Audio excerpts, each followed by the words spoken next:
Hi, I'm a small farmer and I'm going to review Clarkson's farm. People have been asking me to review this for literally years. He mentions that he bought this place back in 2008. He's got this whole arc about like, oh, I'm retiring from my crazy city job doing Top Gear, and it's been run by a chap from the village. Usually what that means is he bought some land and then he's renting it out. He's a landlord. So now he says the guy who was running it, his tenant farmer, is retiring, and so now he's going to try running it himself. How do you do that? No idea. Literally, honestly, I have absolutely no clue. So I'm excited. We're going to finally do it. We're going to see what's in there. Obviously, to do tractoring, I'd need a tractor. So the first model this guy is showing him is a very basic, looks pretty old-fashioned tractor. The reason we don't use those anymore is they don't have what's called a roll cage. If it rolls over, it's going to land straight on you. So that's why they're antique and we don't really use that kind anymore.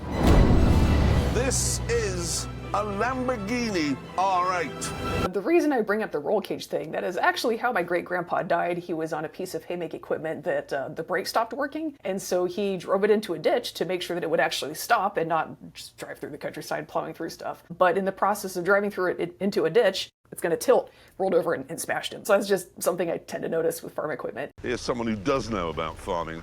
It's Charlie Ireland. Now, he's my sort of land agent. Land agent is a term I'll hear when people are talking about farming in the UK quite a bit. We don't use that term in the US. So a land agent is a very old job. If you had someone in the nobility, it was the peasant who actually ran their estate. This could be a very highly ranked peasant because you're doing a big job, you're running a big estate. But this is who he's having coming up to talk about how to handle the fact that he got a big tractor that doesn't even fit in the buildings that he's got. But if you've got a land agent who's responsible for running the place and you want to, as the owner of the place, do a lot of the chores and the work there, but you're new to it, I would recommend checking in with your land agent or whoever you have helping you run the place.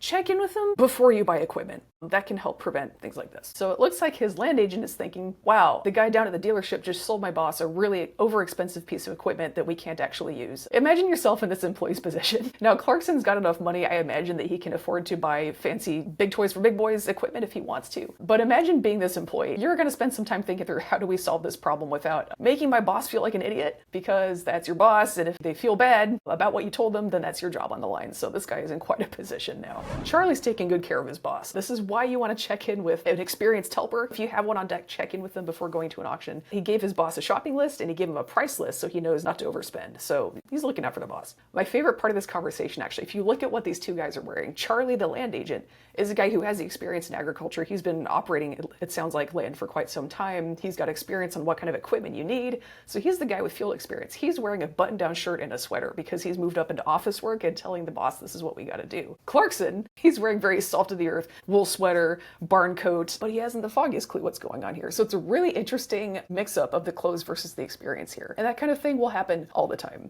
So Charlie's pointing out, for grains, getting it planted right at the right depth at the right time is half the battle. So he's trying to train his boss here. You have a guy in a button-down shirt and a sweater trying to train a guy in very traditional farming attire how to actually do the farming. So Charlie's trying to train him on like, okay, the planting part is really key. That's half the battle. You get it planted right at the right timing. And the other thing is it's going to rain. Once it rains, the soil's really wet and muddy. And so if you go in there with a tractor, it's going to rip the soil up, turn it into mud. It can cause some compaction and long-term issues that you would avoid if you went in when it was dry. So you really ideally want to sow your grains when the soil is dry and then it rains within a couple of days. But if it starts raining and you haven't planted it yet, you just have to wait till the soil dries out. So that's what Charlie's trying to point out to him is not only do we have to do this in a hurry, but probably even more of a hurry because you have a 2-week window and you don't know how many of those days are actually going to be good for planting. We've got some hay in there. Yeah. So we need to move the hay. So you can't store a combustible such as hay, straw, or anything like that with fertilizer. Why not? Why not? The way Clarkson is telling it is Charlie came in with a bit of government red tape. What is actually happening is Charlie is telling him, we did something very stupid and we need to fix it. And that is storing hay together with fertilizer. Hay, if you store it improperly, if it gets a little bit wet or if it's not fully dried, it's going to start decomposing. And that decomposition is going to make heat. That goes on long enough, hay can light itself on fire. You don't need matches, you don't need sparks, hay can light itself on fire. And if you have that happening next to certain types of fertilizer can explode when there's a fire going on. So you really, really don't want to have that. This is not a government red tape issue, this is a don't destroy your property and maybe kill yourself issue. Again, this guy is trying to help his boss out, and the boss is not having it. If you are trying to coach a new farmer through things, like any farmer, there is often something that is a very dangerous situation and you're like, hey, want to flag this, we shouldn't be doing that, and they go, red tape, and then we wonder why they're are so many fatal accidents in agriculture. Moving on. So this plowboy, the tractor driver who worked for the previous farmer, was getting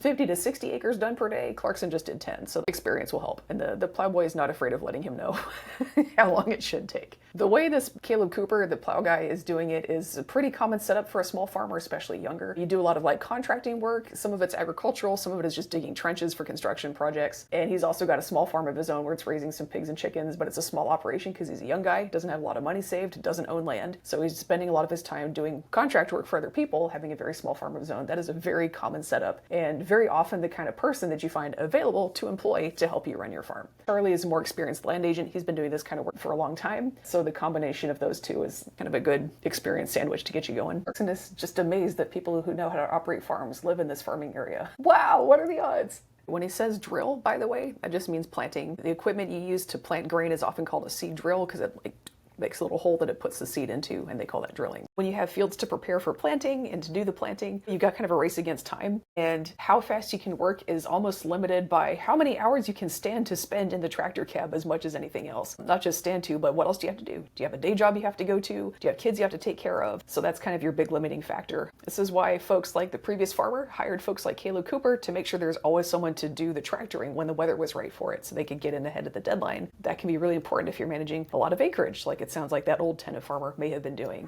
So what he's talking about here, planting seeds into an uncultivated field, that's basically no-till or minimum till. It's funny because he's saying like, oh, this can cause you to lose some profit. That's not necessarily true. A lot of people do it that way on purpose. Depending on what plants are growing, like you can plant a cover crop on top that's actually going to break down, release nutrients, and enhance your yield if you plan ahead on time. Now, of course, he just started operating this farm, so he wouldn't have had the time to plan and put that in action, but it can also help that soil retain more water, so your grain is going to be healthier. So no-till and minimum till like he's doing here doesn't necessarily cut your yield. You just want to make sure you prepare the field properly first. That can take some time. People driving up and down the main road will see it and think, but I'm just going to have a big sign at the end of it saying, Caleb did this. Whoa! So he brings up something really interesting here. So that little bit in there where Caleb is telling him, if you mess up, everybody judges you. It's very real. I'm glad Caleb pointed that out so we can talk about this. Everybody's just like sitting around judging everybody else's farming. Caleb mentions if you don't get the line straight, that can cause some agricultural problems. But the bigger problem is people driving by will see that and go, wow, that guy doesn't know what he's doing. Neighbors seeing your fields and making an impression of you drives a lot more of how people farm and why they farm the way they do, a lot more than you might think. People talk about profit and all this, but that drives a lot of how people can approach agriculture sometimes. When people talk about, oh, farmers just want to farm the way they farm because they want to do it how they've always been doing it, they're also reluctant to try anything different because then people sit around and judge them. That's as straight as a roundabout!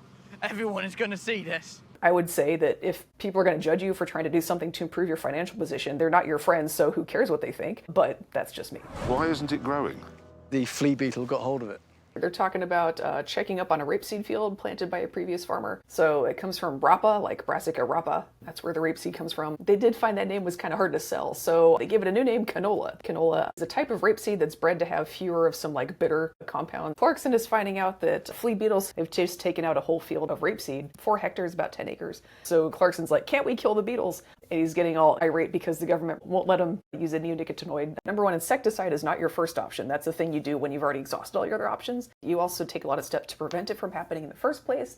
That may be crop selection, that may be variety selection, it may be how and when you plant it. It's too late. They already killed your crop. You need to just start over and plant something else. And then number two, going straight to one insecticide that got banned. When you have an insect loss of like an entire field like that, there's usually something you can do to prevent it. The previous farmer may not have because he knew he was about to get out of that farm. So like, partially that happens just because of the weather. If you have a little bit of flea beetle and there's enough water, the crop can grow faster than the flea beetles can eat it, so it's going to be fine. So it's not just flea beetles, it's a combination of flea beetles and weather. There's a whole lot of layers of mess up going on here. When I talk to people about Clarkson's farm, it kind of seems like people feel the show is a joke. Look at what happens when you get the city guy trying to farm. Isn't that crazy? I would say he's making a lot of rookie mistakes that are very routine for first-time farmers, and I will even say a lot of experienced farmers tend to do a lot of the things he just did. Buy equipment that's too big. Believe it or not, John Deere is actually kind of a, I don't want to say luxury brand, but it's definitely a conspicuous consumption kind of brand. They are known to be more more expensive than other tractors, and having a John Deere sitting out in your field is how they mention the drive-by judgment. If they see a John Deere sitting in your field, that's how people know you're doing well. So that can motivate people to maybe buy John Deere tractors that they can't necessarily afford to acquire status in the community. So everybody's making fun of this guy for buying a Lamborghini tractor, but lots of experienced farmers do the exact same thing. Not a Lamborghini, but they overbuy equipment that they don't necessarily need. As a farm nerd, I would like to see more discussion of like, hey, here's what we're planting and why. Here's what the weather is like. Here's what the ground is like. Here's what we think markets are going to do. Here's the kind of equipment we have to maybe store crops after we harvest them. Here's why we're growing what we're growing. They don't really talk about that. That could be because they just decided those meetings weren't very interesting. It could also be because a lot of folks don't necessarily put that much thought into what they're growing and why. They just kind of grow what the folks around them are growing. Just copying what your neighbors are doing doesn't necessarily guide you to a good financial decision for yourself. Now, sometimes what the people around you are growing is because that's what grows well there. Sometimes your neighbors grow what they grow because it's low effort and they might have that farm for tax purposes.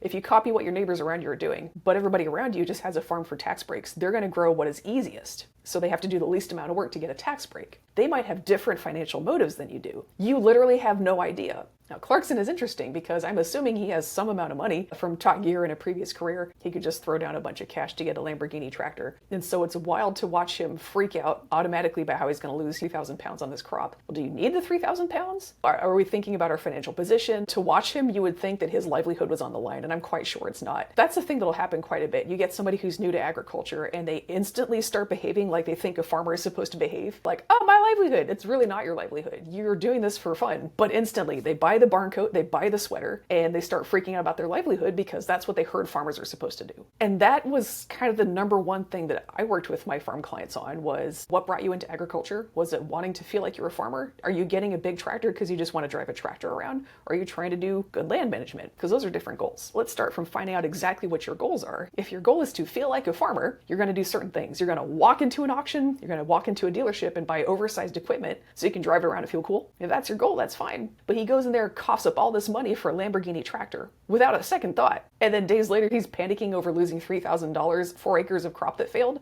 My dude is worrying about the wrong things here. And again, I think folks think the comedy in Clarkson's farm is watching this new guy flail at farming. The stuff he's doing is actually not that uncommon, even for experienced farmers. Overspend on equipment and then freak out because they lost one field. Well, if you just bought the equipment you actually needed, losing that field wouldn't matter nearly as much. We can probably do some planning ahead also to make sure that we can prevent problems like that from happening in the future. When I'm working with clients, that's the kind of thing I work with them on, is remembering that if you're trying to run a farm, you might be trying to run a business. Do not overspend on big equipment you don't need, and then down the line freak out because you lost $3,000 on a crop. Pay attention to your big expenses. That is going to help you out so much more and give you the resilience to be able to handle the occasional crop loss. And it's funny too, because when you say this kind of thing in agricultural communities, people get mad at you because everyone likes the big tractor. And if we acknowledge that overbuying the tractors is part of why we're in financial distress sometimes, no one really wants to accept that responsibility, because then they would have to do something about it. They'd have to stop buying big toys for big boys. And so to be the person who points that out can make you very unpopular. Did you notice leading into that how there are all these folks who just showed up out of the woodwork to help this guy out, right? You had Charlie, the land agent, you had Georgia, the tractor tech, and you had Caleb, the equipment operator.